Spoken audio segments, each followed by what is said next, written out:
is simply stunning.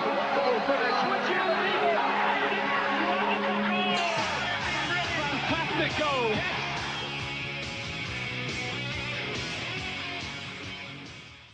Hello and welcome back to That 90's Premier League podcast. We are at episode 8. Say hello, Jonesy. Guten Tag. Guten Tag? Why are you saying Guten Tag by any chance? I think we're dipping our toes into the Foreign Legion, aren't we? We certainly are. Crikey, we've wanted to do this episode for a long time, haven't we? Yeah, yep. Yes, we did, and we're glad we're here. Yeah, I mean, we have got lots to talk about. Tell us why we're doing the Foreign Legion, though, mate. Give the listeners a little snippet into what's happening today. I guess most episodes we bring up foreign players, don't we? Yeah. There's always a mention. And I think when we talk about, we're always like, we'll keep that story for a Foreign Legion episode. Yeah. So I think we've come to that stage where it's time to talk all things foreign. Yeah. I think What else are we going to do as well? We've got something else planned, haven't we?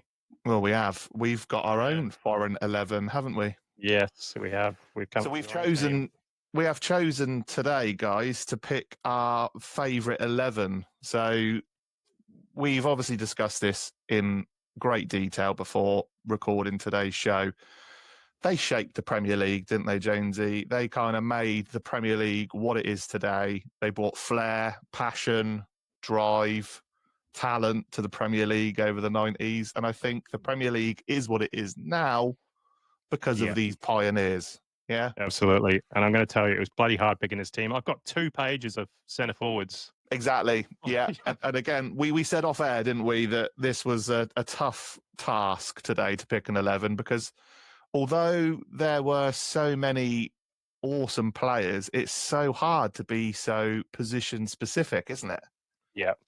I know with my team, once I reveal it, I'm still going to be why did I not put this one in? Before we crack on, I want to say thank you to you listeners and viewers for YouTube and Spotify, because we've had some fantastic feedback again this week, haven't we, Jonesy? We have. Absolutely, yeah. Yeah, and we've had some binge listeners. Yes. A lot of binge listeners, and a lot of people sharing our stories, and it's good. It's always nice when we see the pod get shared. And a personal mention to Jake's shirts, because he put on his Instagram page, education. We love education. Yes. I mean, who'd have thought? You and I, Jonesy, teachers of the 90s Premier League. Yes. Professor Woody and Professor Jonesy. Jeez. But how good is it talking 90s? And it's good having people enjoy what we talk about because it's a passion, isn't it? You know, it's something. And the fact, exactly, but the fact that someone actually says, "Do you know what? Listen to your podcast, Hoovering, the other day, loved it." I mean, come on. Yes, brilliant, right? Yeah, absolutely. I think my mum does that. I think everybody secretly does housework doing podcasts. I just think not many people are that comfortable saying, "Do you know what? Tuned in, wearing rubber gloves, doing the washing up." Right? But thank you. Ultimately, it's very humbling for us as podcast creators and editors, as fine as Jonesy's self, to get the feedback of how it looks, how it sounds. So it's good. Thank you, everyone, and I hope you enjoy this episode. Next burning question, Jonesy. Tell me and the listeners, what are you wearing? I am wearing, it's actually long sleeve as well. It's long sleeve. Yeah, it's hot in here. Oh. So I'm wearing the Leeds United away shirt, and they wore this for 3 seasons. They wore it from, it was their third shirt in 1993-94. Yeah. 94-95. And then the 95-96, it was the actual away shirt. So it got promoted. So it had a trial run for 2 seasons. Yeah. And we were just talking about before, weren't we, about this, you know, the 2-season shirts and the 3-season shirts. We'd love to deep dive on that one day. Yeah. So the reason I'm wearing this one is it goes back to a memory I have of Tony Yeboah. A lot of people think of him, you know, the Wimbledon, the Liverpool goal. But Yeah. he wore this shirt when he scored a hat trick in the UEFA Cup against Monaco. He kind of took the Premier League by storm, didn't he, at that point, Yeah, in terms of absolutely. his kind of goals, right? Yeah. But just remember, I had good memories of the second goal. He kind of curled it from outside the box. Yeah. So Great player. I was, Yeah. yeah, so good. And I was just, thinking, going through the shirts, I'm like, what can I wear? And I'm like, Tony Yeboah. It's a beautiful kit, though, to be honest. I mean, just the fact that it's navy blue, and what kind of tone of green is that? Is that kind of like an emerald green? I guess so. Yeah. And it's match prepared. It's a player issue because the badge showing on it. It's got Why? grind in. You don't ever start your descriptions of your shirts like that. Like you just go, oh, I'm just wearing a Leeds shirt, and then all of a sudden you're like, oh, it's long sleeve. Oh, and all of a sudden it's match prepared. Jonesy, got Premier League badges on there as well. and Premier League badges as well. Yeah, so good memories of this one. Oh. Yeah. What about yourself, Woody? What are you wearing? Oh, I feel a little bit flat now after this description because I'm just wearing Southampton 95 to 97, which we found the home shirt. Yeah. Which you would never normally catch me in red and white stripes. So for any of you Sheffield Wednesday fans watching on YouTube or listening on Spotify, fear not, my fellow Wednesdayites. I am just wearing Southampton. It's not Sheffield United. Chill out. All right. Don't not listen. Another one again, Jonesy, of a badge within a badge. Yes. I mean, look at the size of that badge on this shirt. I mean, it takes up probably a third of the shirt. Does that sponsor make you feel at home? Thanks, mate. Yes, it does. Good old Sanderson never fails.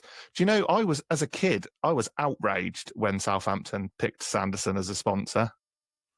Yeah? It really got to me. It was almost like I felt protective over the brand. And I don't know if any other listener has got like that when their sponsor's been copied.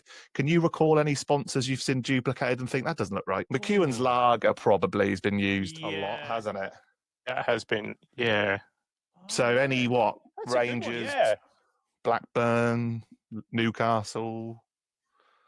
I suppose they would feel a little bit more hard done by. But have you ever felt that personally? No, Carlsberg was it? No, not really. No. It's an interesting subject because sponsors do make a kit, right? In my opinion, they do. What was Sanderson? Was it the hardware or something? Yes, I think it is an electrical company. I always thought it Because was like toothpaste. Yeah, it does look a bit Colgate, doesn't it? Yeah. No, because I remember you driving into Sheffield and there is a warehouse on the motorway that you can see just off, and just above the bridge there is a Sanderson plaque. And that's that little bit of like home.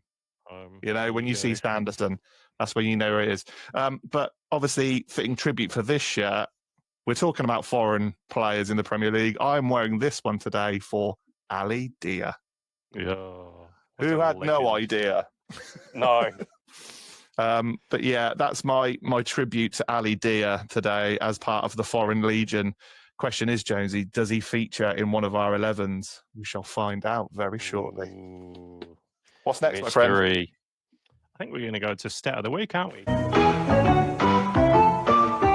Crikey, Stat of the Week. Okay, right. So you'll be pleased to know clipboard is still present and correct. Excellent. Binder. So, Stat of the Week. I'm going to take you back to September 23rd, 1995. Now, this one is particularly prevalent to you, Jonesy, for the shirt you're wearing and the reason why you're wearing it. So, yeah, there were 3 strikers on September the 23rd, 1995 that all scored a hat-trick on the same day. Oh, that was okay. Alan Shearer for Newcastle, Robbie Fowler for Liverpool, and a Mr. Tony Yeboah for Leeds. There you go. So I think hat-tricks, would you agree, they're quite hard to come by now? Do you see them a lot? Yes. Not really. Haaland was going through them a little bit, wasn't he? He had a little spell, didn't he? And then he kind of just quieted down. But I don't see a hat-trick very often. No. To have 3 on the same day, though, I mean, match of the day on the 23rd, that must have been incredible, right? Might have to YouTube that episode later. Yeah. Yeah, there you go. But that's it, mate. Stat of the week. I found that very fascinating, and I thought because it's part Tony Yeboah, there you go. Excellent. I really enjoyed that one. Thank you, mate. Thank you. Thank you. All right. I think we're going to go to hold the back page.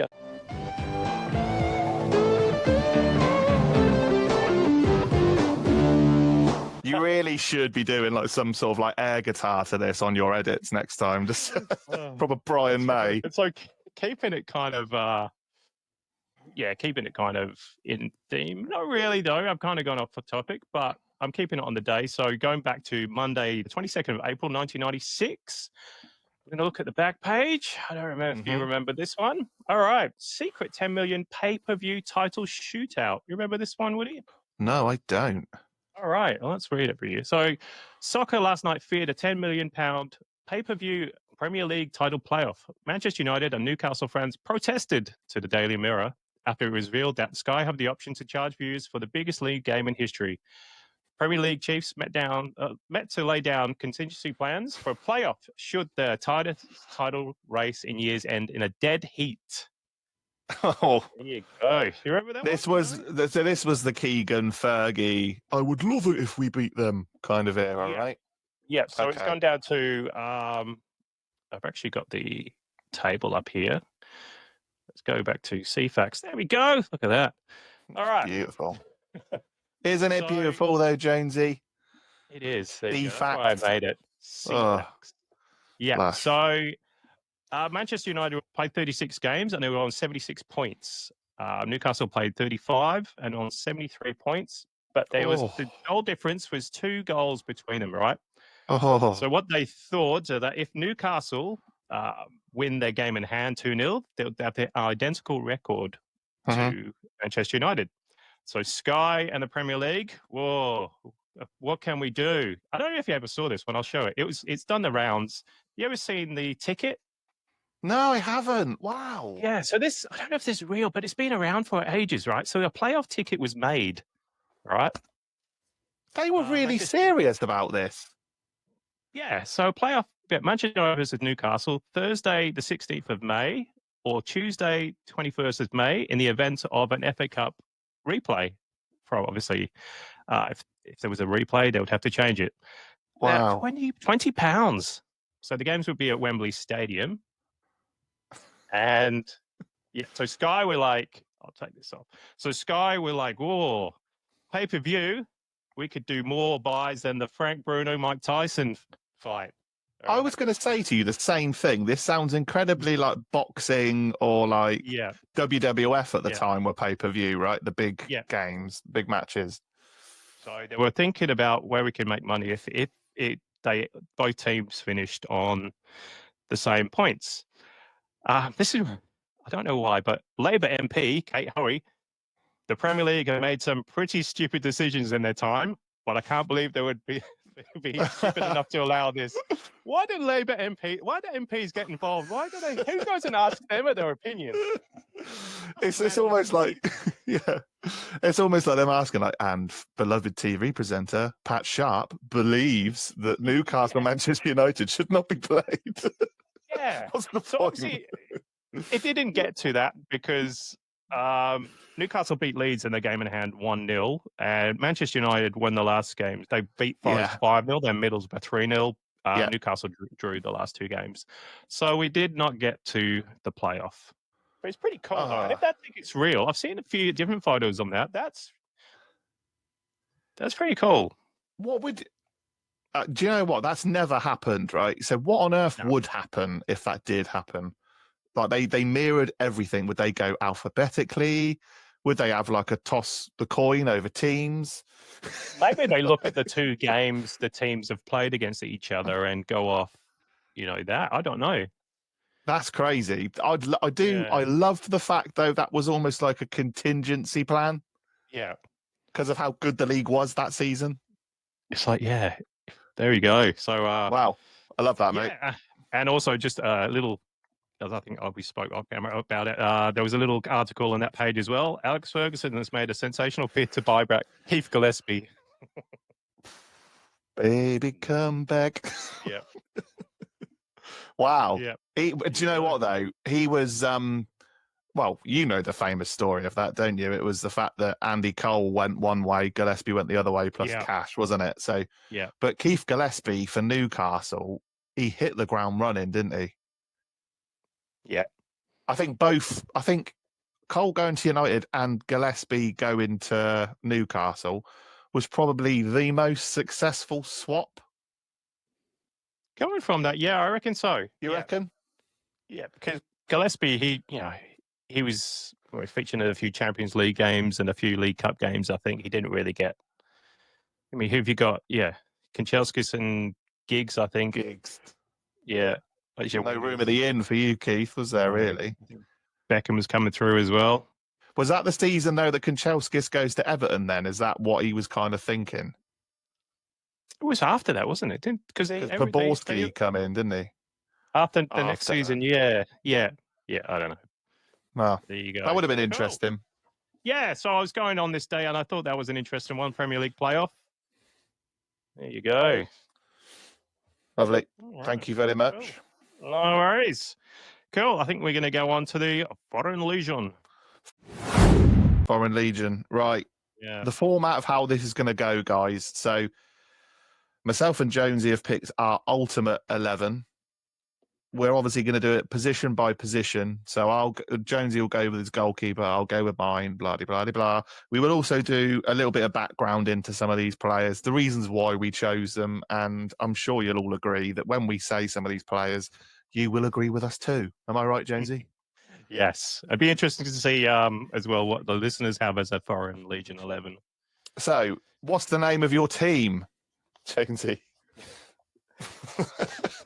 The Work Permit 11. The Work Permit 11.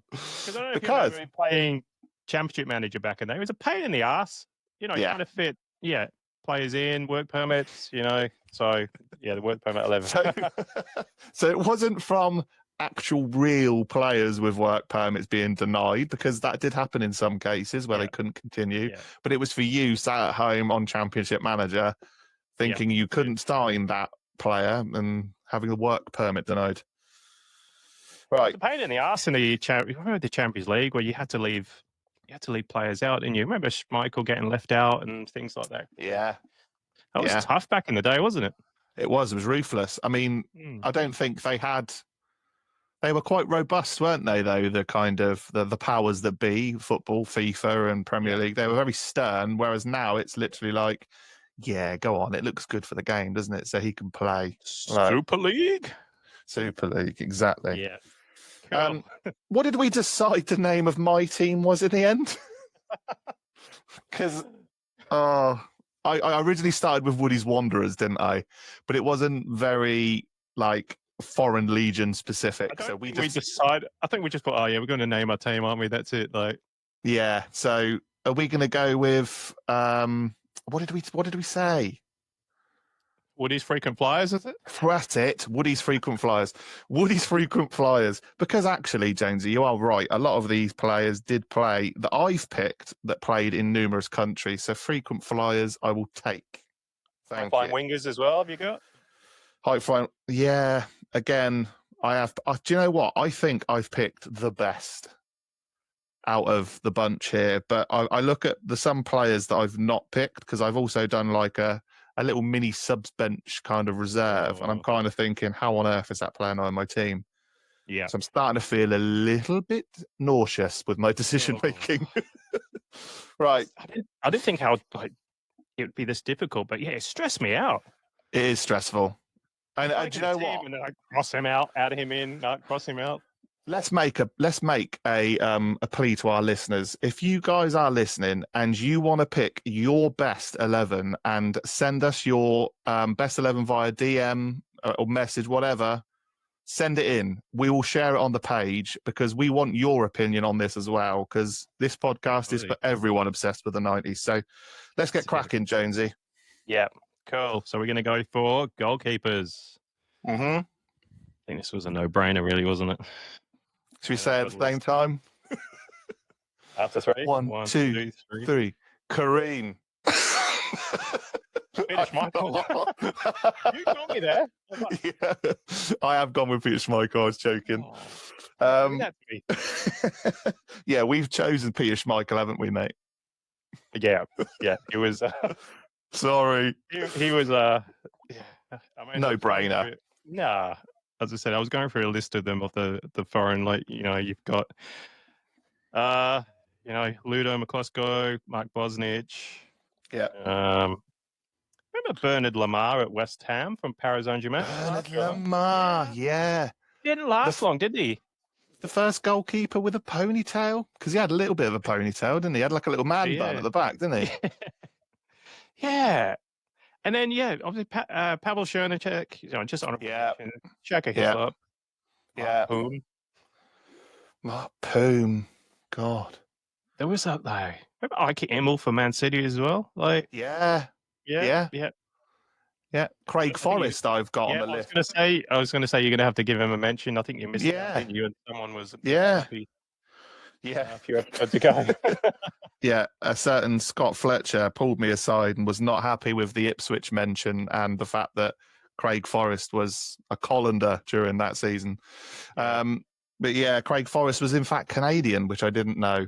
There we go. There you go. So, looking at your Schmeichel, I don't know if you've got this Yeah. stat. So, PFA team, he was only in the team once in that whole decade. Incredible. 92, 93. Yeah.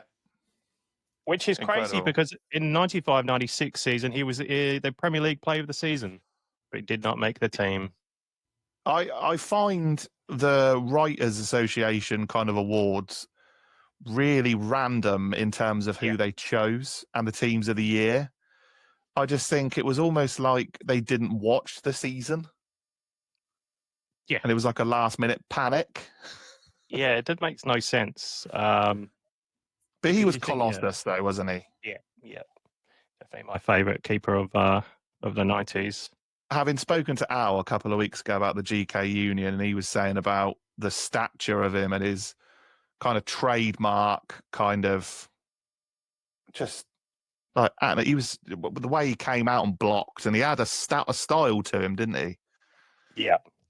I yeah. always used to be back in the day when he wasn't playing and you'd see like a Gary Walsh or a Raymond Van der Haar or something on there, you'd be like, yes. Yeah, got a chance today. Yeah. Absolutely, mate. Yeah, when Gary Walsh and the other substitute. Yeah. If you're listening. Kevin Pilkington or something, was it? Kevin Pilkington, yeah. Yeah, I mean, doesn't get a mention on my list, sorry, mate. No, sorry, Kev. But yeah, I mean, yeah, he epitomised goalkeepers for me then, though, because he was aggressive, commanding. He had that will to win all the time, didn't he? And you could see that. I mean, his arguments with Steve Bruce on the pitch, or the fact that he would get in scuffs with players, it's that mentality, I think, that's kind of missed now from goalkeepers. Yeah. Because goalkeepers now, they've got socks pulled up to their knees, short sleeve shirts. They're all focused on image. They're too delicate now, aren't they? They're not built that kind of Schmeichel frame. I can't think of a keeper these days who... But we talk about the Neville Southalls, the Schmeichels. They were brick walls, weren't they? They were. Need I say any more? There you go. I think we've covered that one. No, it's a great shout. And it was only one obvious choice, wasn't it? You did catch me out there with Dimitri Karin. I'm not going to lie. It's like, who did you have as a backup? Did you have one? I didn't. Mark Bosnich, only because it's just Australian. Bosnich, I could have gone Shaka Hislop, to be honest, because I spent a long time watching him at Elm Park in Reading, and he was phenomenal live, like brilliant goalkeeper. But yeah, just didn't, didn't cut the mustard. Okay, I think we're on to left backs now. Yeah, this is hard. Yeah. Why? Not enough left backs, I think. I don't know. I couldn't. Well, no. Like we said, didn't we, off air, that we struggled with the defence because I think 90s Premier League, we were quite lucky in the UK to have good defenders, right?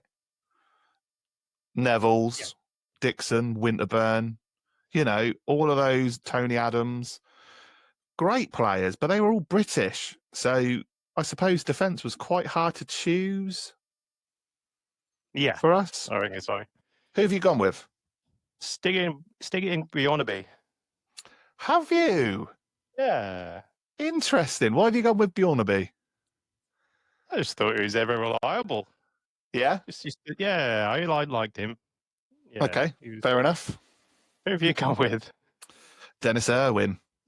See.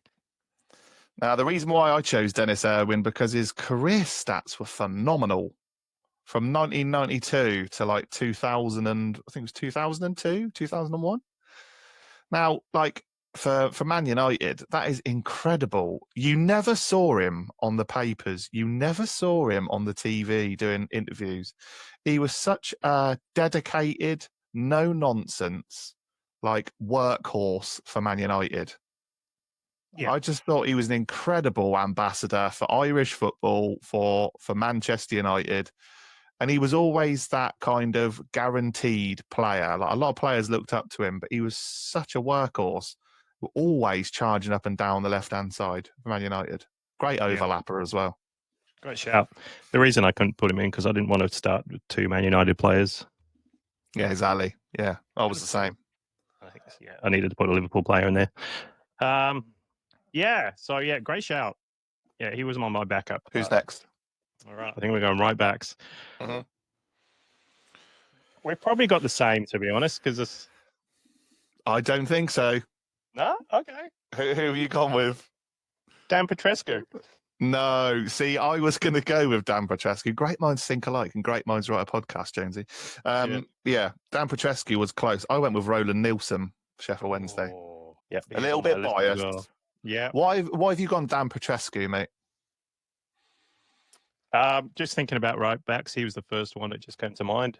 Fair enough. The top of the pile. Yeah. Like, he was a very dedicated servant in Premier League football, though, I suppose, wasn't he? Yeah. Performed probably better for Chelsea than he did Sheffield Wednesday, but... Yeah, that's why I'm thinking Chelsea. Sorry about Wednesday. But yeah, no, it's fine, mate. Don't worry. But again, though, that was the Romanian influx into English football, though, wasn't it? From USA 94, right? Yeah.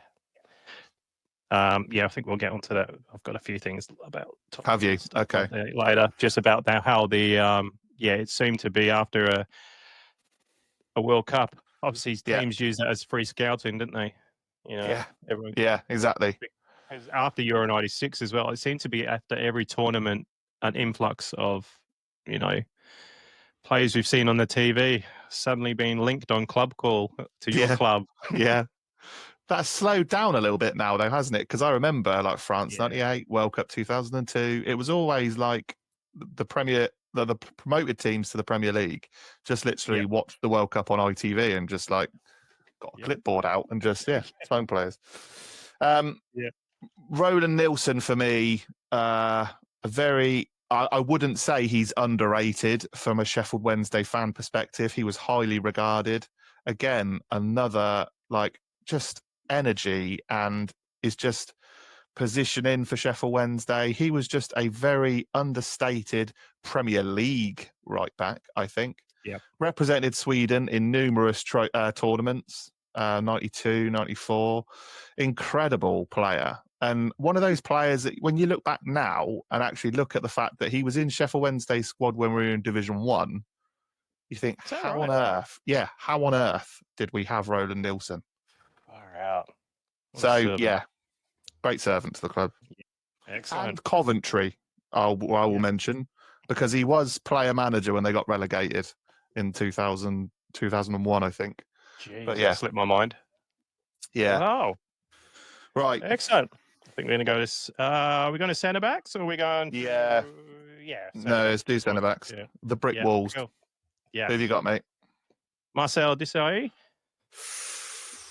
You will see, for those that are watching YouTube, I scribbled him out.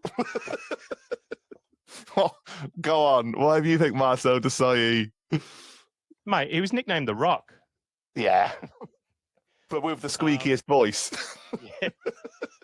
He was solid at the Yeah, back. he was incredible. He was, yeah. Great player. Yeah. Jonesy. Yeah, He was out for a few years as well. Played 158 games. 98 to 2004. yeah. I mean, that's incredible. He even saw the sort of like the first season in the Abramovich era, didn't he? Yeah. Great player. So, Yeah. Yep. So, happy to have him in the work permit 11. Who have you got? I've gone with McGrath from Aston Villa. Paul McGrath. I mean, Yeah, he's on my list as well. he had a turbulent career in terms of off the pitch with his antics, obviously with being an alcoholic, etc., and struggles, and obviously players that have played with him have said like how on earth he turned out and became man of the match for the games that he was drinking before, etc. But I'm not going to talk too much about that because I think from just memory of watching him as a player, he was so technically gifted and so strong, always winning the headers. Like he was just a class Premier League player. Yeah. Aston Villa and Republic of Ireland in USA 94, like unbelievable for me. Yep. Great shout. He was on my list of crossed out. But I think I was, so I've gone for the second one, Yap Stam. Yep, Big Yap. Yep. Me too. Yeah. Me too. Excellent. Yeah. We've met in the middle. What a solid player he was. I still don't understand how Fergie let him go, if I'm honest. And I think that was a gift to Arsenal for the title, I think. We'll bring in Laurent Blanc. What on earth were they thinking about? I know. But like honourable mentions, Frank Leboeuf, they got Philip Albert, Lucas Radebe. Yeah. And then they just started writing randoms on there. Ken Monker. Remember Erlen Johnson for Chelsea? He looked like a psycho. Yeah. The red hair. Yeah. Yeah, he did. Yeah. Again, though, I mean, like there were so many good defenders, but I struggled to look past those. Definitely for centre backs, because I think the tough defender image has well and truly gone from the game now. And the Yap Stam, like, always had stitches above his eyebrow or whatever. Just he looked like scary. Yes. Right. All right. In the middle of the park. In the middle, or are we going wingers? Where do you want to go? Let's start wingers then, mate. Let's go on. Left wing? Yeah. All right. So this is tough. I've gone for David Ginola. Me too. Okay. Who else do you have? Mark Overmars. Yeah, exactly. Yeah. Same. Yeah. And I also toyed with Anelka. I was going to say Reggie Blinker. Reggie Blinker, yeah. I mean, I think we've picked right here. Yeah. Ginola just brought flamboyance, flair. Like, you know, when you see a European player come into the Premier League, like, just it felt different when he was there, wasn't it? I mean, he was a good-looking guy, incredibly passionate on the football pitch, just looked like a European movie star. Do you know what I mean? Playing, and I think he was just incredible for Newcastle that season. Just brought something different, didn't he? Before that, I was doing some research and I found this article as well. Where does it go? George's Ginola swoop. So George Graham was trying to get him in, back in before obviously he joined Newcastle to 2.5 million. The problem was that he called the Arsenal players, or Ginola called the Arsenal players louts after the Cup Winners' Cup clash a few years earlier. So because he was PSG, wasn't he? Yeah. So I don't think that would have went down well. It's called, so that would Tony Adams. David. Yeah. So Arsenal were looking to sign him. So Newcastle got in there. So that's just a bit of an interesting story. I love those stories of where players could have gone somewhere, and I can try and picture them in the kit, and I can't see Ginola in an Arsenal kit, if I'm honest. No, doesn't seem right. See him in a Tottenham one. Yeah, I mean, again, so if we're talking about Premier League, so a lot of these decisions, by the way, were based on the longevity within the Premier League as well for me. Because obviously you've got the likes of Dennis Irwin going to Wolves in the Premier League. You've got Ginola who went to Villa, Tottenham after You go to Everton Newcastle. as well. Everton, good shout. Yeah, great shout. Yeah. So these are players that not only brought something to the early stages of the Premier League, but stood the test of time and played for numerous clubs, in my opinion. Yeah. All right. Are we going inside the mid, or are we going to go on the right mid? Yeah, let's do the other right wing now, I reckon, mate. Okay, so this was a tough one as well. So I've gone for Andrei Kanchelskis. Uh-huh. Yeah, Yep. not on my list, but why Kanchelskis? I just thought he's a great player. I remember that 5-0 win against City when he was for United, and he scored a hat trick. He was phenomenal. Goodness me. Even when he went to Everton as well before he got injured, he was just a class. Yeah. Always rated him, even though I was a Liverpool fan. I always admired Kanchelskis. Yeah. Who have you gone for? I went for Benito Carboni. Purely because of my experience of watching him as a player. I know some people might say he was a forward, he wasn't necessarily a winger, but I've put him there on the wing because he was a nuisance. And again, I think he brought that kind of Italian flair to Sheffield Wednesday when he came. I think he was scored some cracking goals. He did. He scored some absolute thunderbolts, but I think he just brought that kind of passion and drive and that kind of will to win at Sheffield Wednesday when we were going through quite a difficult transition with some of our players kind of leaving. And I think he was a great example of European flair in the Premier League. I too had Kanchelskis on my list because, again, he was just he epitomised the position winger for me, along with Ryan Giggs. Like I said, I could have gone with Overmars as well. But I also had Anders Limpar down. Yep. Did you touch on Anders Limpar? Yeah, he was on my list as well because I rated him for Everton. He was good for Arsenal, but I just remember him more for Everton. He was like a little pocket rocket, though, wasn't he? Like he was, yeah. Incredible. All right, we're going into middle centre. Okay, so this is either one of each. So it'd be interesting to see who you've got. I put Patrick Vieira. Yeah, well done. Yeah. Kudos to you, Jonesy. Yeah, look at that. Why? He was just class. He was just perfectly put, class. What a signing though! A pickup from AC Milan. Played 2 games, just snapped. So played 2 games, Serie A in the 95-96, and then bang, straight into Arsenal 96-97, 31 games, bang, and then just ever present from that. And he was a great captain as well. In his unbelievable, a leader, wasn't he? Leaders, yep. You think about Arsenal handing Tony Adams, like taking the band off him and giving it to Vieira. I mean, what a swap. Yep. Definitely. So you're always a fan of Patrick Vieira. All right. Next. You know it. Come on. I'm trying to get you to say it, Jonesy. I know I want you to say it. Roy Keane? Yeah. I was just like, which one do I start with? Because we're gonna be talking about both anyway. So you've got such a question mark at the end of yours now. Like, Roy Keane? Roy Keane? There's no one else I could have put. I put like a Janino or one of these Georgie Concloudsy or one of the guys in there. But you need leaders. I need leaders in the work permit 11. Do you think they could have played together though? That's the question. As manager of the work permit 11, Jonesy, do you think you'd have had your work cut out for you by managing Keane and Vieira? Who would you have given the band to? I never thought about that. I'd have to give it to Keane, I think. Otherwise, he probably wouldn't play.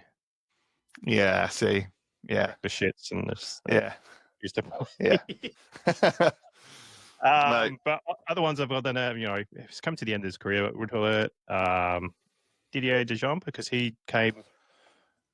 I did have Hullet and Deschamps down in my list, but if I look at I don't want to offend anybody here, but I think their glory years were before Chelsea.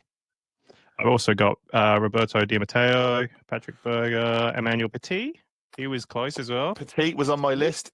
You Yep. didn't put Berger in. Yeah, I know. What On the happened? bench, right? He's on the bench. Keane and Vieira. I mean, you don't see players like them anymore. Keane with his No. aggression. Yeah. He wanted to win every tackle. Patrick Vieira is based on so many players now. So many players are like, oh, he's like Patrick Vieira. Oh, he's the new Patrick Vieira. Oh, he plays just like Patrick Vieira. Like, incredible. Yeah. So, Great mid. yeah. Also had Lars Bohinen in there, but just as I like Lars Bohinen. Don't ruin it, Jonesy. Don't ruin it. I Lars had a great Bohinen. story. I found a great story about Lars Bohinen. Go on then. All right. It's actually an article I found, and I found it funny. It was Nottingham Forest, right? Kicked up the Lars. Kicked up the Lars. All right. Oh. So, okay. So, Lars Bohinen was branded the greediest man in soccer. All right. Because he joined, obviously, he left Forest to join Blackburn. Yeah. So, this is what happened when Forest found out. So, they ordered him out of his house. They ordered him to return his club car within 24 hours. Wow. Yeah. He was told by Frank Clark, "You're money mad. Yeah, I've kicked Forrest. Yes, I am. You've kicked Forrest in the teeth and made me look a complete Burke." This is what I found funny, right? So at the centre of a row over his Forest contract was that it contained an amazing 47 clauses in that Forest contract. 47. Was one of them not going into space? Or Yeah, could be. my God, do you know Yeah. what? I don't know the half of football contracts, but that is insane. How bitter is that, though, as well? Just have one clause: don't leave. Yeah, just like they're taking the car off of him and like Taking the car, get out your house. that's like a bad breakup. Yeah, I just thought about that because I was looking at another article and that was in the corner, kicked in the Lars. Kicked up the Lars. So yeah, I just thought and because we were talking about, he was on my list as well. Only because I just. What nationality was Bohinen though? Was he Norwegian? Norwegian, yeah. Yeah. Right. Okay. Got Norwegian players. Obviously, poor old Lars. Doesn't make the team, but makes the story time. Yeah. Excellent. Great We love a shout. good story. Okay. We're going on to Strikers. Oh goodness, I've got so many lines in this one. Yeah. I mean, I think I'm content with my choices. Yeah. Okay. But I mean, there's so many that I could have put. Who have you gone with, mate? Right. Come on. First choice, Dennis Bergkamp. Yes. Dennis Bergkamp. Yep. Good lad. Good lad. Yes. Right. Yeah. All right. I could talk all day about Dennis. I think he's probably one of the greatest players of all time. Yes. I felt a little bit David Brent there, but All time. of all time. Yeah, he's just like I love the man. Everything he did on the football pitch was just poetry, you know? Yeah, and he had a tough start though. He didn't score in the first 7, and I remember he was getting a lot of flack. Bruce Rioch, I think, had to come out and defend him. But as we know how you mentioned before, how you like little articles. Check these out. There we go for Dennis Bergkamp. Villa grabbed Bergkamp. What? Aston Villa. So this obviously didn't happen, but Aston Villa swooped for Dennis Bergkamp last night, agreeing a 6.5 million deal with Inter Milan after failing to land Les Ferdinand. Obviously didn't happen. Oh, all right, let's go to the next one. There you go. No, this Bergkamp is next for Chelsea. mental. Do you want to go to the next one? Bergkamp 7 million talks with Keegan. Well, he signed for Arsenal for 7.5, right? So it. So he signed for Arsenal, right? So the total package, obviously, he signed for 7, but the total package would have been 13.5 million. And yet the Arsenal chairman Peter Hillwood came out and said, "We're absolutely mad paying this money." But there you go, he obviously paid off. But I just thought it was funny because he was getting linked like with everyone. That is incredible. Again, picture him, Aston Villa kit, yes or no? No. So picture him in a Chelsea kit, yes or no? No. It's weird, isn't it? Yeah, I just thought there's so many different articles out there about him joining the teams. And I love it how Villa, it was swooped to sign him after we didn't get Les Yeah, well Ferdinand. done.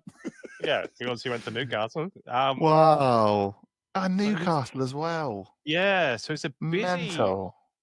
it was a busy kind of summer for Dennis. But Obviously, I to nuke Arsenal, and the rest was history, wasn't it?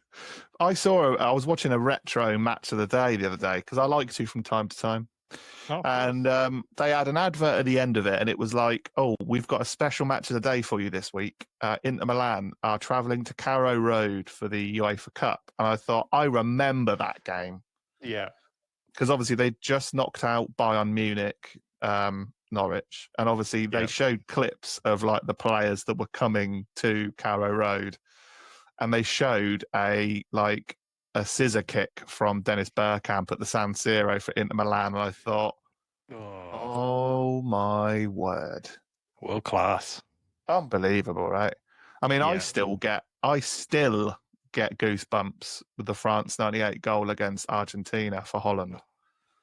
The old Dennis Bergkamp goal. Yeah. And Did you watch that live? I watched that live. I think I did. I went home did. from school early. Yeah. I wanted them to knock Argentina out because they beat England before. Yeah. So I was fully orange for that. Like, unbelievable. That was one of those holy shit moments. Yeah. Yeah, so great shout. All right, who else have we got with? Yeah. Well done, you two. All right. Okay. I'm trying to read your mind, right, when we do this, and I like this game because we're going to have to do this again, mate, because I like to know how you think, how you tick, Jonesy. I think you've gone Cantona, haven't you? What is it? There's a shirt. There's a shirt behind. Give it away. Go on, tell us, reveal. Yes, I got Eric Cantona. Right. Why have you gone Eric Cantona? Because I haven't. Oh. Yeah. This was a couple of cross-outs, this one. Why have you gone Cantona? Just thinking back to, I've got a stat up here as well. Back to the 95-96. In my opinion, he won the title. Here we go. 95-96, he won the title for United. You think, look at those from March the 4th, how many 1-0 wins, a draw as well, and it's Cantona. He picked out, so many 1-0 wins, he dug them out with goals. And my opinion, he was just class as well. I just wanted to hate him, being a Liverpool fan, but I just couldn't. So he the season that he obviously kicked the Crystal Palace fan, that was the season that Blackburn won the title, right? Yes. 94, 95. Yeah. So you can only see the impact that he had on the team when he came back and when he was obviously absent for that long period of time. And we do say some players make a team. Would you go as far to say as he made Manchester United in that period? I think so. I mean, I found the article as well when he left. Eric the Red, Berger gets 1.2 million. Yeah. I'm thinking that as well. So he started in the start of the Premier, before the Premier. He scored that hat trick in the Charity Shield. Yeah, against Liverpool. And then he scores another in the first Premier League season. He scores a hat-trick against Spurs in a 5-0 win. Still in that season, before he went to United, he scored 11 goals in 20 games. And 20 games. Yeah, and the story was Ferguson just called up Howard Wilkinson for a chat because obviously he didn't get David Hurst. So I think he was just fishing out to see what he could get. Yeah. Woo. And apparently Mark Hughes was goal shy around then. So he called Howard, had a chat, and he goes, "You want this French? You want this French so-and-so?" Because he was left out in October against QPR, stormed out and went to Paris. And I think Wilkinson just couldn't handle him. And after the move, Wilkinson said, "This is a move which perhaps give Eric a better chance of first-team football than he would have had at Leeds." He needed Ferguson, though, didn't he? He needed that kind of father figure and the stern father figure of Ferguson.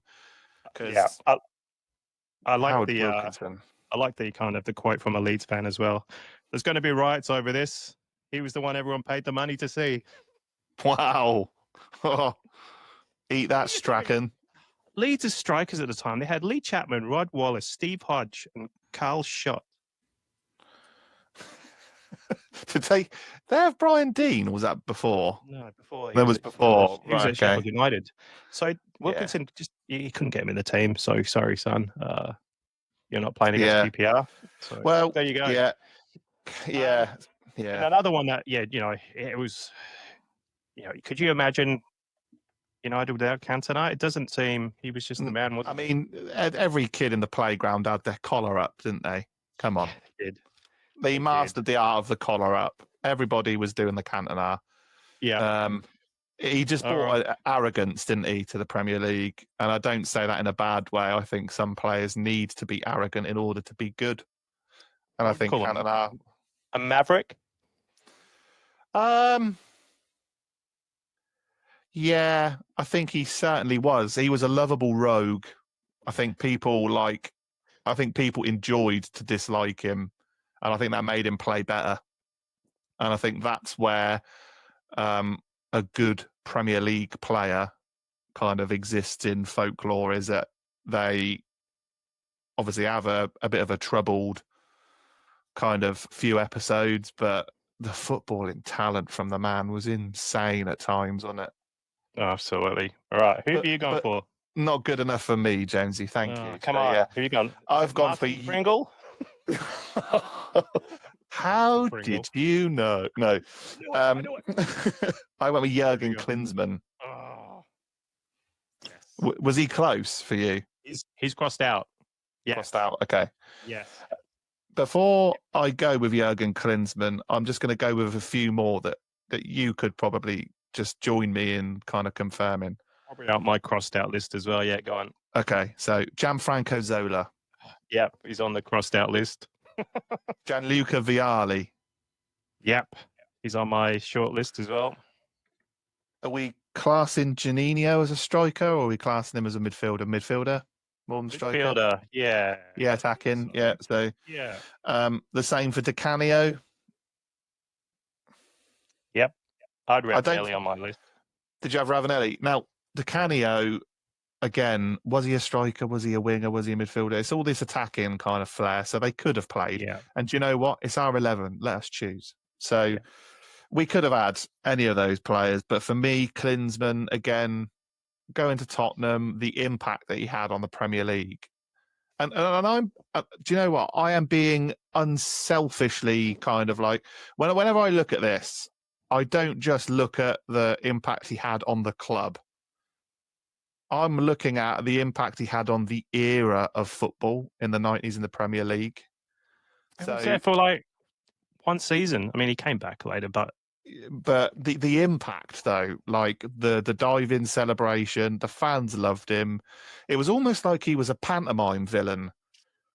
Everyone loved, again, to hate him because he was German. He was, they say he was a diver, a lot of simulation. And the fact that Alan Sugar brought him to the Premier League and the impact that he had at Tottenham to start with, at Hillsborough, etc. Yeah. And looking at the research of Klinsmann, because he was like, also my crossed out list as well. I was going to go with him. So he originally signed a 2-year deal. Wow. So he got a £500,000 signing on fee. So I think he was the first superstar. Yeah. It says a basic £12,000 a week's, wages, and £1,000 for every goal as well. Wow. Did you know they sold 150,000 shirts that season? Yeah, I mean, if I were thinking of a Tottenham shirt in the 90s, I'd put Klinsmann on the back 100%. Or was Sheringham close, but... So 50 appearances, and he played a lot of games. So altogether, cup in there, 50 appearances, 29 goals. Great. I mean, yeah. And obviously, we're talking about the impact of the World Cup as well. Before that, Spurs had a busy July. So they went for, obviously, Dimitrescu. Yeah. From, so Romanian Dimitrescu after the World Cup. And then a few days later, look at that headline, though. $1 million a year for a dive bomber. Like, Incredible, yeah. So the press called him the world's leading penalty box diver, not class player, No, superstar. yeah. And I've got how it ended as well, because obviously he did. Look how it ended. If it comes up, stabbed in the back. On form with the headlines today. So Alan Sugar, I looked into the whites of his eyes and I thought Spurs had him 2 years. I was naive, and then they tried to ban him. So he goes back to Bayern Munich. He goes to Bayern Munich from here, right? Yeah, and they just try to do anything. So there's a bit of a. But he wins the UEFA Cup. So yeah, he won the league. Yeah, everything. So yeah, Sugar versus Klinsmann, the bitter end. And it started so good on the boat, didn't it? Such a romantic story on the yacht. It did. Yeah. Well, I mean, anyone could ruffle Alan Sugar's feathers, though, to be honest. But again, if you look at like a striker in general in 90s football, Jurgen Klinsmann's got to be on your bus, surely. Yeah. Inter Milan, German football, Germany. Like, come on. Who didn't do a Klinsmann in the back garden or on the field at school? Like, I was a fan of Klinsmann. Right. He was the first superstar to, in my opinion. And just, as I said, one season. Obviously, he came back a few years later, but that's one season. And we still talk about him. Mm-hmm. Could we do a season based, an episode based on one season wonders, Jonesy? Absolutely. I think so. They're there, aren't they? They're there for the taking, mate. Yep. And then, so he was great. Ravanelli I had as well, but just because I was a fan of the Rev. Yeah. I mean, so go on.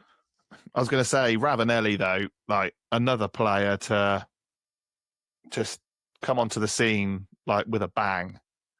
Like from so Juventus. The story was him. He was getting a lot of abuse by, I think, Torino fans in Serie A. And he just had enough. And then he signed for Middlesbrough, and the first thing he asked, where is it? Because he didn't know where it was. Where is it? There you go. I think I've got the article. Here we go. No offense, where is Middlesbrough? Oh my word. There you go. So, I wonder if he was like pleased or disappointed, and that's no disrespect to Middlesbrough fans or residents, but makes you wonder, doesn't it? Because sometimes because he was again only there for a season. Yeah, and he played a bit in the first division, then went to Marseille. Yeah, right. So incredible again. Ravanelli in the championship. But you can't expect these players to do that now, can you? Like Ravanelli, you wouldn't play in Division 1, would you? No. He still had a few miles in the tank. So. I mean, it was just we can go on about Middlesbrough, Juninho, but that's for another episode because I think it's quite an interesting story that season. Yeah. But that was so I'll just quickly go through. So you've got Schmeichel, Bionobi, Desai, Stam, Petrescu, Ginola, Vieira, Keane, Kanchelskis, Bergkamp, and Cantona. And I'll probably go for Arsene Wenger as the manager. Arsene Wenger, or my assistant because I'm the manager. Director of football. So for me, Schmeichel in goal, Dennis Irwin, Paul McGrath, Jaap Stam, Roland Nilsson, and then in midfield, Benito Carboni, Roy Keane, Patrick Vieira, David Ginola, and up front, Dennis Bergkamp and Jurgen Klinsmann. Assistant manager Christian Gross, yeah? Assistant manager Christian Gross. Yeah, go on then. Yeah. He won't undermine me. I'll be fine. Shut up, Christian. Right. I think we wanted to touch on a couple of other subjects just to end the pod, didn't we, mate? So we've obviously got foreign flops, haven't we? And we've got. I just wanted to briefly touch on international pioneers. Right, we have had an episode on the 92-93 season, haven't we? Mm-hmm. So a lot of them were British players, but 13 of them were international players in that very first season of the Premier League. So I'll go through a couple of them, Jonesy, and then you tell me. So obviously we spoke about Eric Cantona, we spoke about Craig Forrest, we spoke about Kanchelskis, Anders Limpar. Oh, But I mean, we're talking about like the first season. So 92, 93. Can you remember Oh, when we got Schmeichel, Ronnie Rosenthal, actually got him on my list, yeah. Hans Sagers, Yep, got Hans Sagers on there. I got Gunnar Sam Haller for Sagers. Oldham. Yeah, And there's a player last week, yeah. called Jan. I'm going to make an awful attempt at pronouncing his name. Jan Stetskel, who was a Czech goalkeeper for the first Czech to play in the Premier League for QPR. So it was before Pavel Solacek and Ludo Miklosko, and it was a chap called Jan Stetskel, and I hope I've pronounced his name correctly. But those were the first 13 international players to play in the Premier League. Incredible. And then, like you said, though, you've mentioned the Di Matteos and all that afterwards. Just kind of opened the door, didn't it, to bring more players in? Yeah. So I've got a kind of little stats as well after that season. So 93, 94, there was 12 Norwegians, 6 Danish, 6 Dutch players, 94, 95, 8 Was that after Euro 92? Yeah. Do you think? So it's a lot of Scandinavians. Yeah. 95, 96, 12 Dutch players, 8 Norwegians. 96, 97, 16 Norwegian players, 14 Dutch players. How did Norway not do that well in the tournament? Then it gets to, and this is where it gets to 97, 98, 23 Norwegian players, 19 French players, 16 Dutch players, 14 Italian players, and 11 Danish players. Jeez. And then after, we get to 1998, 99, 27 French players, 24 Norwegian players, 18 Italian players, 15 Dutch players, and 99, 2000, 24 Norwegian players, 23 French players. Wow. And now I was just looking at this season, current, we got 33 Brazilian players, 26 French players, 21 Dutch players, 20 Spanish players, 19 Portuguese players. And you think the list in the 90s was Norway. We only have six Norwegian players in the Premier League. Wow. Yeah, interesting stuff. That is interesting, yeah. I mean, could you tell me then who the first Italian player was to play in the Premier League? Do you know this one? Yeah, because I remember his poster in Match or Shoot magazine. Andres Salenzi. That's it. Andrea Salenzi. Yeah, so first player to play in the Premier League, joining Forest from Torino in the 95-96 season. 12 appearances for the club, but didn't score a single Premier League goal. He just couldn't hack it, could he? I don't know. I think he was out of his depth. Which could probably take us on quite nicely to foreign flops. Yeah, well, I've got him written down as disappointing players. I put first Italian, lost. Because apparently he looked very lost. You've tapped into the emotion of looking at your shoot poster. Oh, that poor boy looks lost. Disappointing players. I've got Jordi Cruyff. Obviously, he just came because of it. Good one. I didn't have Jordi. Yeah. Just didn't cut it, did he? Thomas Brolin, but we spoke about before. Yeah. The Bald Eagles assistant. Yeah. I mean, he was another one, isn't it? But we had a whole kind of half-hour episode based on Lombardo. So, yeah. Thomas Brolin arrived at Leeds, not in peak fitness, admitted over the years that he played badly on purpose. Also fined for not coming into training. Can't be doing with that, Thomas. That's disgusting behaviour. To admit that you did it on purpose, no. You deserve to be on that list. Do you remember when West Ham were just signing these? Remember Paolo Futre? He had a stinker on him as well, didn't he? He refused because of... Yeah, he refused to play until he was given number 10. Oh, go home. Do you know he was second in the 1987 Ballon d'Or? No, he didn't. Yeah, there you go. And who did he play for at that time? Was he a Milan boy, Futre, at that point? I think at Atletico Madrid, I think. Oh, Madrid. Okay. Yeah.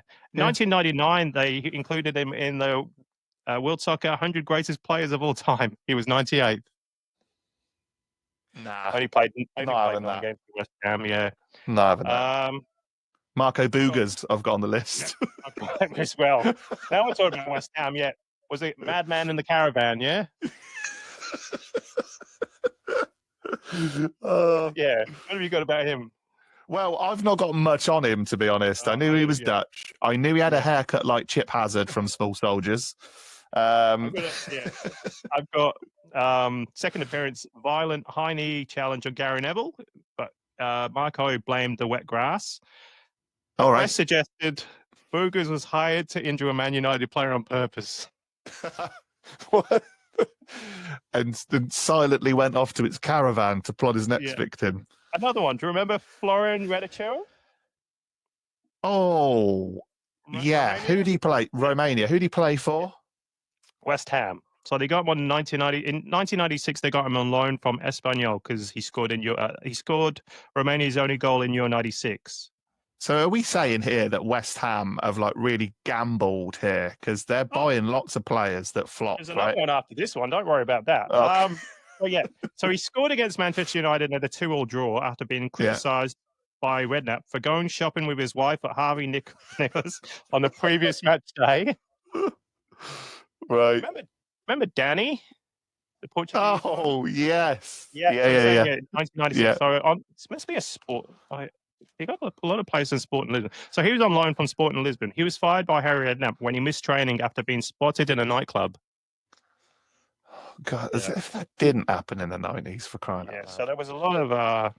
Did Redknapp just holiday in Portugal all the time? Is that how it worked? Or wasn't it? Yeah. So they were my... What about as well? What about Winston Bogard? Was he on your list? Did you see anything about him? Yeah. No. So he refused. So he was on a £40,000 a week contract for Chelsea, right? Yes, of course. He refused to be transferred anywhere because he was so comfortable, and he happily sat on the bench. I've even heard that he still lived in Amsterdam, and he flew private jet to go to training because he didn't want to live in London. Now, I always remember having him as a Corinthians big head for Chelsea. And I remember him being a colossus defender because he was obviously Dutch, Ajax, etc. But that just seems a little bit, I don't know, it just seems a little bit sort of like a bit of a tantrum kind of thing, you know, seeing out your contract. I don't like players that do that because they don't, I know you've got to look after yourself, but... Wasn't there a Sunderland player that recently did that? Was it Rodwell? Jack Rodwell, yeah. And I know there's obviously reasons, but yeah, I mean, it's that was one of them. We did touch on Massimo Taibbi. Yes, I think we talked. Did we talk about him in the goalkeepers union? They did. The headline for that, though, I enjoy the most, though, is that because he was from Venice, they called him the blind Venetian rather than the Venetian blind. Class. How good is that? So, yeah. I mean, I couldn't get my words out. I was so excited to say the blind Venetian. But yeah, there you go. Have you got a player like from Wednesday, thinking back, that you signed a foreign player that you thought he's going to be good, and they let you down? So I've got one from Liverpool. Go on then. I remember the hype about. Remember Sean Dundee? No. Sean Dundee. Yeah. So we signed him from a German team, right?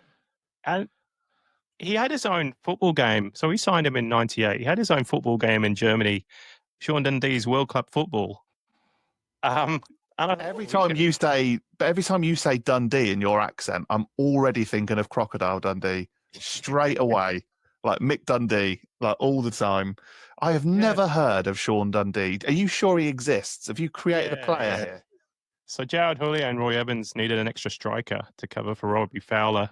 So they bought, obviously they had Karl-Heinz Riedler at the time. So what can we do? Let's sign another player from Germany. I mean, he was, he represented Germany, but he was born in South Africa. But he just done a few shit. Just played 3 games, I think, and then he just gone. Yeah, I just remember him where we'll be, like, oh, another striker. Cool. I mean, I love Karl-Heinz Riedler, like for Dortmund. Yeah. He was another one on my list. Yeah. But he just didn't, I don't know. Yeah, he did okay for us. But I'm trying to think for like Sheffield Wednesday. don't really recall like a player that came in and kind of did nothing and then left. No. That's a tough question. Did you know anyone from Sheffield Wednesday that did that? I mean, Reggie Blinker was he was a good player, and like Where did he end up going to? Celtic? because he was in the Di Canio swap. Of course, yeah. Yeah. What a great swap. Yeah, great swap. But yeah, I don't really recall. I don't see much from personally, and the Sheffield Wednesday fans might shoot me down for this, but Gilles de Builder didn't do much, in my opinion. No. The Belgian striker. Yeah. Yeah, I mean, he was okay. Gerald Sibon was better, but yeah, I don't really recall much for that, to be honest. I mean, we can go back to old Trustful, Orlando Trustful, if we want to, but yeah. There you go. Some interesting stats there with the flops, mate. I mean, we could go through them, can't we? I mean, exactly. Yeah, even through like the class play, like Faustino Asprilla, we didn't touch on. Yeah, do you know what? Again, I was very tempted to put him in, but I don't know. There was something that kind of just like, did he do? I know he did a lot for Newcastle, and he was a great character in the Premier League, wasn't he? But if I compare him to Bergkamp, Cantona, Klinsmann, Anelka, Zola, there's a lot of honourable mentions. I mean, Dwight York. I mean, he didn't even get a mention today. Torre Andre Flo. Yeah. Yeah. Well, I could go on and on, couldn't we? Listeners, if you think we've said anyone wrong or you think you want to put your team in, let us know, because we want feedback. We want to know what your team is. We want to know what your best 11 is. And if you can, pick a name as well. Yeah, we'd love to see it. We want to share that. That was good fun, though, mate, wasn't it? Oh, it was. I was going to say it's stressful, but yeah, it was just like, whoa. Yeah. It was a few moments. I think the next time we'll pick a team will be when we start covering the World Cups, maybe.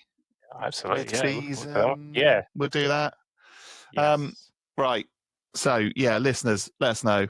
Send in your teams and challenge our selections by all means. If you want to follow us on Instagram, Jonesy, where can they find us? We're at that 90s Premier League podcast. I'm at football. I'm at football.jonesy. Where are you? I'm at Woody W1988, Instagram only. But please feel free to send us in anything, listeners' memories. We want to get back in the mailbag as well, though, don't we, Jonesy? Yeah, we need it full. There's been a mail strike, but that's over now. It's been a mail strike. Perfect. Please message us. I want to try and do a mailbag at the end of one of the episodes in the future, which should be good. We've also just started an additional pod, haven't we, Jonesy, in terms of episodes? Do you want to talk to the listeners of what we've just started for those that haven't seen? Yeah, so I just thought, just can't get enough of us, can they? So we've just going to start in a few weeks or whenever.